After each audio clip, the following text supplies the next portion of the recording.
Il est 21h30 à Paris et c'est maintenant l'heure de l'essentiel politique.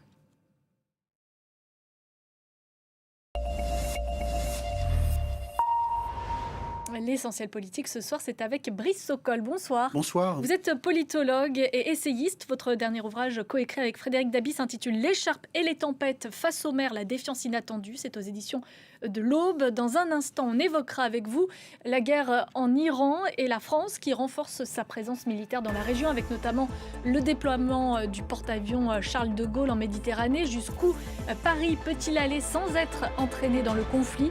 Vous nous donnerez votre avis sur la question. Dans le même temps, la campagne pour les municipales entre dans sa dernière ligne droite. Le premier tour du scrutin, c'est dans une semaine. On se penchera sur les derniers sondages. Enfin, à gauche, les appels à l'union se multiplient. Mais seront-ils entendus? La France insoumise propose des alliances au second tour avec les socialistes pour battre l'extrême droite. Le conflit en Iran est donc en train d'embraser toute la région du Moyen-Orient. Cette semaine, Emmanuel Macron a annoncé l'envoi de moyens militaires français sur place et il se rend ce lundi à Chypre pour afficher la solidarité de la France avec cet État européen visé par des drones et des missiles. Paris insiste, sa posture est strictement défensive. La France ne veut pas entrer en guerre. Pourtant, Brice Sokol, on voit que Paris est pleinement mobilisé face à cette crise qui traverse actuellement le Moyen-Orient. Oui, Paris est mobilisé parce que premièrement, nous avons des ressortissants dans l'ensemble des pays du Golfe et une des missions de ce gouvernement est quand même de les protéger et de les rapatrier. Deuxièmement, la France, si la France ne joue pas un rôle direct dans ces événements, dans cette guerre qui est d'abord menée par les États-Unis et par Israël, je pense que la France a notamment des responsabilités particulières à l'égard du Liban. Je pense que l'histoire, depuis Saint-Louis, montre que la France a toujours eu cette volonté d'être un peu protecteur du Liban. Et je pense que Emmanuel Macron, depuis le début de ce mandat, est très sensible à ce qui se passe dans ce pays. Et je pense qu'une des raisons pour lesquelles nous envoyons aussi des forces navales en Méditerranée, c'est aussi éventuellement pour accompagner les événements libanais et accompagner peut-être un processus qui pourrait, dans les mois qui viennent, dans les semaines, pas dans les semaines, mais dans les mois qui viennent, être important, être nécessaire, et dans lequel la France pourrait jouer un rôle particulier. Alors ce rôle, justement, il est critiqué par Dominique de Villepin, l'ancien Premier ministre français. Il a eu des mots durs aujourd'hui à l'encontre des autorités françaises. Il estime que la France est en train de rater l'histoire sur ce dossier. On va l'écouter.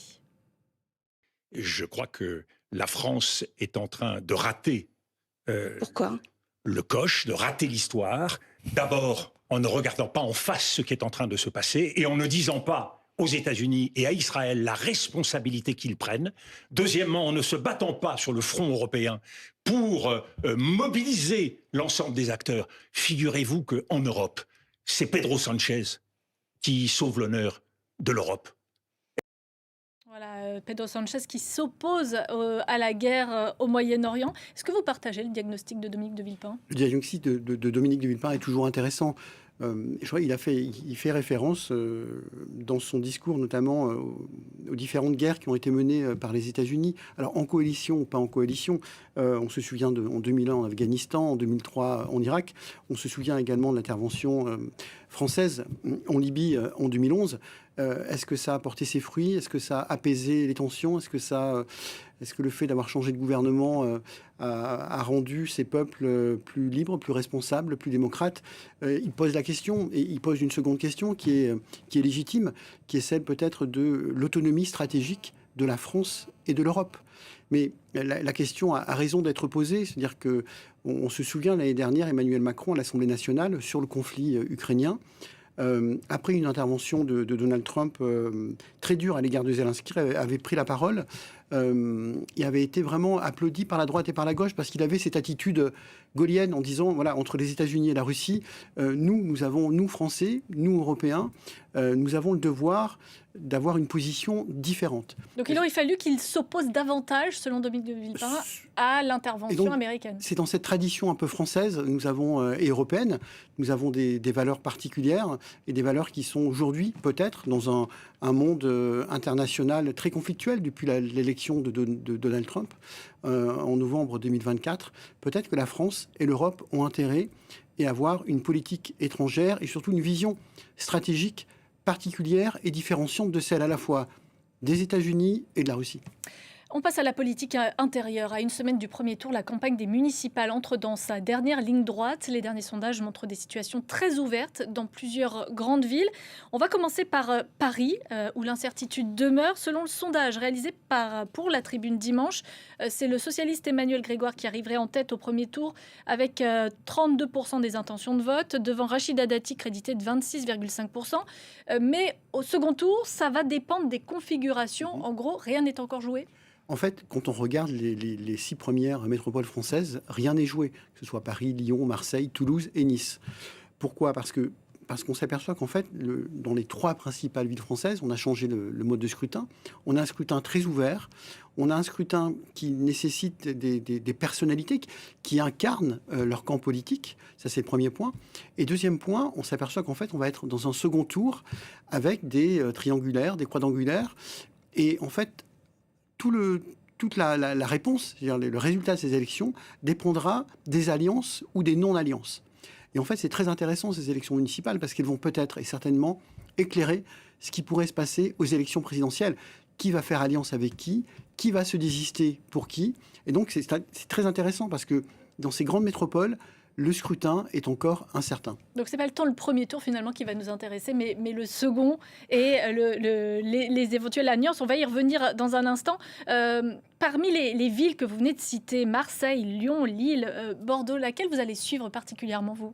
Écoutez, ce qui va être intéressant, c'est évidemment Paris, parce que Paris reste la capitale et la référence française. Et bien évidemment Marseille, parce que Marseille, c'est très intéressant.